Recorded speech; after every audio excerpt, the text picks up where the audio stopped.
In today's video, I'm going to teach you how to use LucidSpark. We'll walk through the essentials so you can jump into a board, add content, make edits, and share it confidently. Start by heading to Lucid app in your browser. On the sign-in page, choose the option that works for you: Google, Microsoft, or any available provider.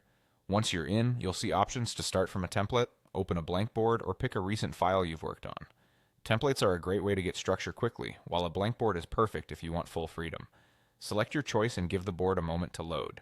If you see a loading spinner, that's normal. Just wait for the canvas to appear.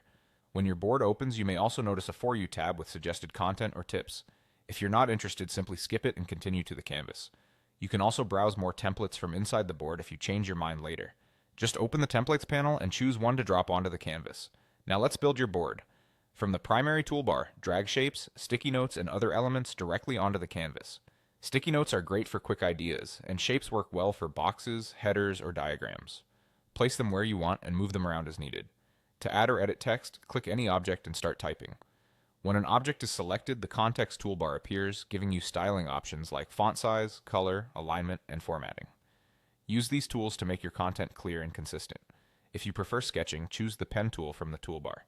Pick a color and line width, then draw directly on the board to underline key points, circle items, or freehand a quick diagram. It's especially helpful during brainstorming sessions. To resize any object, select it and drag the blue corner handles.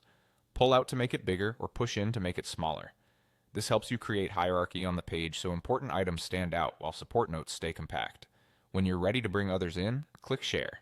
From there, you can invite collaborators or set access so people can view or contribute. It's a simple way to gather feedback and work together in real time.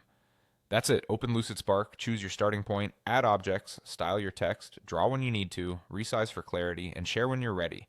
You now have the basics to create organized, collaborative boards quickly and effectively.